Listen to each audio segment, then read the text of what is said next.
Grace and peace and spoiler alert for the movie Foolproof. My name is Ryan. I'm the movie pastor, and I interpret movies theologically. I watch movies and I think about them, and I watched Foolproof because it was available for free on the streaming site Mint Mobile Plus.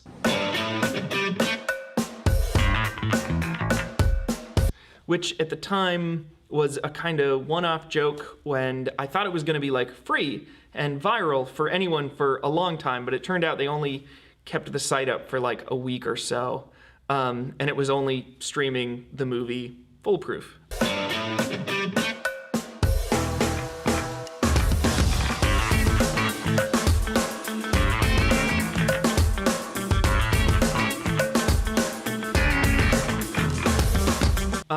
But I thought it'd be a good way to like watch a movie that anyone could watch. If you want to see a movie and you don't have any streaming services, you can watch Foolproof, but that didn't work. But it was a funny little gag, and it made me watch the Foolproof movie. And even in the gag, like Ryan Reynolds, who has an interest in Mint Mobile, was making fun of this movie by like including it in the Mint Mobile Plus ad. Like he knows that this movie didn't do very well and it wasn't that great. It was actually fine. Like, I liked it. It was a heist movie. Ryan Reynolds was Ryan Reynolds in it. So it was fun. Poirot was the bad guy. Daniel Suchet. I'd never really seen him in anything else. Anyway, until the end, where the end did the usual suspects thing, where like there was a twist and you knew a twist was coming, but the contents of the twist wasn't earned on screen, so it just felt like a betrayal. It felt out of nowhere. Other than that, you know, popcorn fun.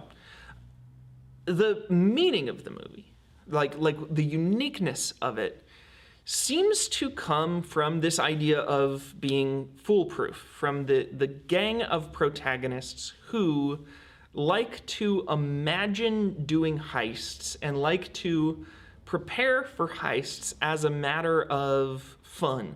It's about the art of the crime, not about moving stolen crap.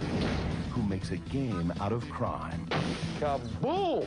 Our plan has lockpicking, circuitry, chemistry, not to mention some pretty high-end hardware to burn through that safe.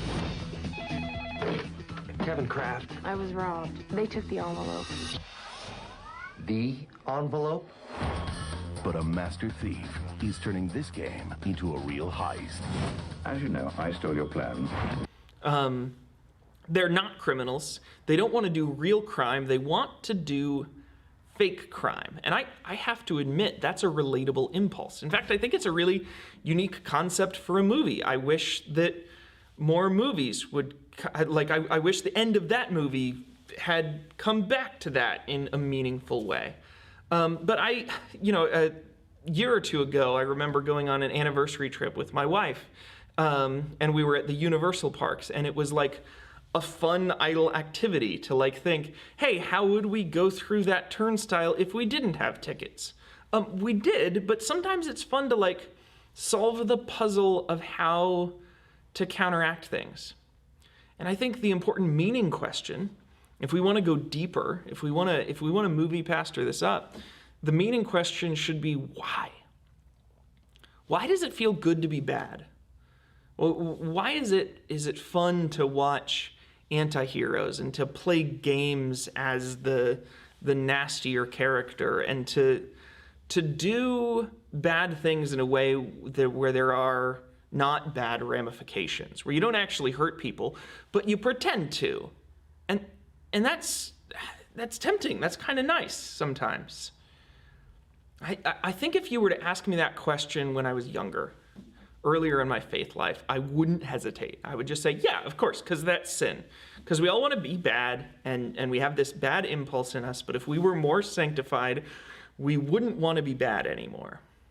And maybe there's something to that, but as I get older and as I think more about complex moral situations, I feel like that impulse, the impulse to do fake badness, right? The reason it's relatable to watch a team of people that design fake heists has more to do with the fact that in a lot of ways, like, yeah, in some ways we'd all like to participate in a real heist and like have free money, all right? Like that impulse is there. Wouldn't I like something other people have? That's coveting. But there's also a sense in which participating in fake crime is more fun than participating in real crime. And Foolproof deals with this difference. One of the members on the team really would prefer to participate in real crime. Ryan Reynolds actually likes the fake crime better. And why would that be? And I don't think that's sin. Instead, I think that has to do with invulnerability. It has to do with the knowledge that even if we were caught, we wouldn't be doing anything bad. We would just be caught pretending to have done something bad. And that ache for invulnerability, I feel like, is real and is transcendent. That we all want that in some ways. We all want impunity.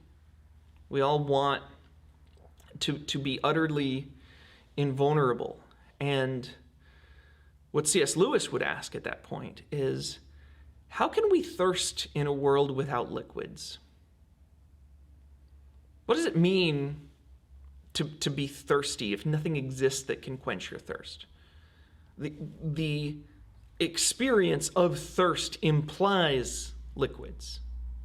Similarly, the experience of a groan or an ache for invulnerability implies some satisfaction of that urge. It implies that we don't belong in our bodies and in our cultures and in our societies, that something about us truly belongs in some kind of environment where we are wholly and finally safe. And in the meantime, when we play, we like to recreate fragments of that environment for ourselves. Why do we dream of flight? Why do we dream of immortality? What is it in our desires